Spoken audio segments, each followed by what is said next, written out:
نبينا محمد وعلى آله وأصحابه أجمعين.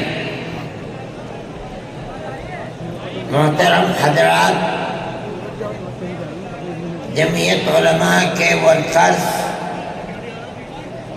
اور جمعیت علماء ہند کی آواز پر لاکھوں آدمی جو اس ہال میں بیٹھے ہیں اور جتنے ہال میں ہیں اس سے زیادہ باہر میدان میں اور سڑکوں پر چل رہے ہیں اور ایک دوسرے برابر کے ہال میں بیٹھے ہوئے اسکرین پر کیا باتیں ہو رہی ہیں اس کو سن رہے ہیں.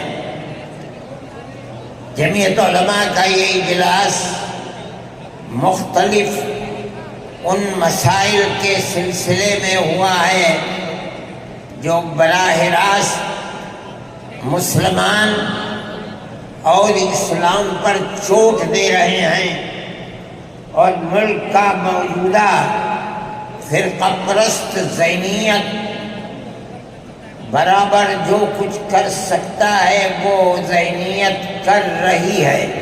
لیکن اس وقت سب سے بڑا مسئلہ وقف ترمیمی بل کا ہے.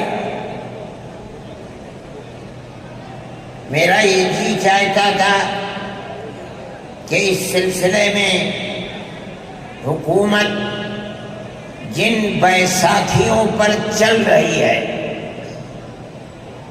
بہار اور چندرا بابو نائیڈو، میں ان کو دعوت دوں اور وہ جمعیت علماء ہند کی دعوت کو قبول کریں. مسلمانوں کے جذبات اس مسئلے سے کتنا جڑے ہوئے ہیں وہ اپنے بنگلوں میں، بالا خانوں میں اور اسمبلی کے ہالوں میں بیٹھ کر کبھی نہیں سمجھ سکتے.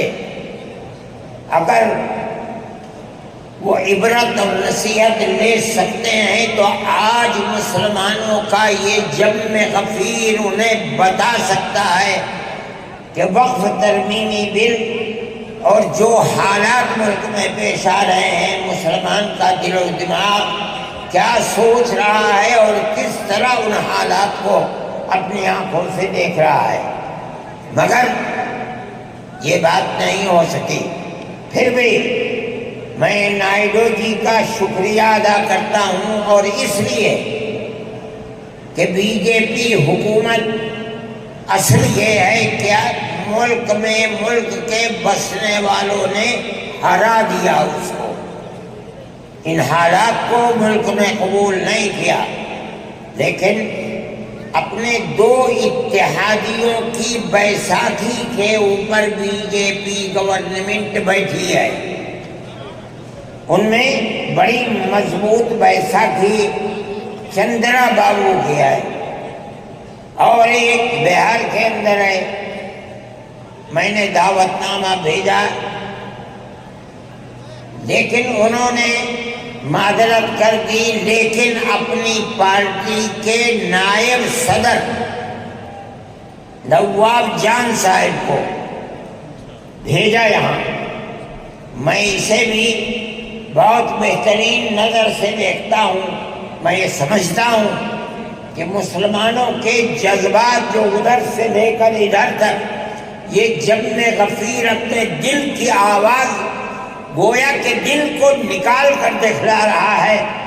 ترجمانی یہ جا کر کے کریں گے، اس لیے کہ جب تک ہمارا ماننا یہ ہے کہ اگر کوئی آگ لگتی ہے مسلمانوں کے جذبات پر، اگر وہ ترمیمی بل پر آگ لگتی ہے، تو جو بیساکھی جس پر ملک چل رہا ہے اس کی ذمہ داری وہ اتنی ہی اس پر بھی پڑے گی جتنی ذمہ داری مرکز میں بیٹھی ہوئی طاقت پر پڑے گی.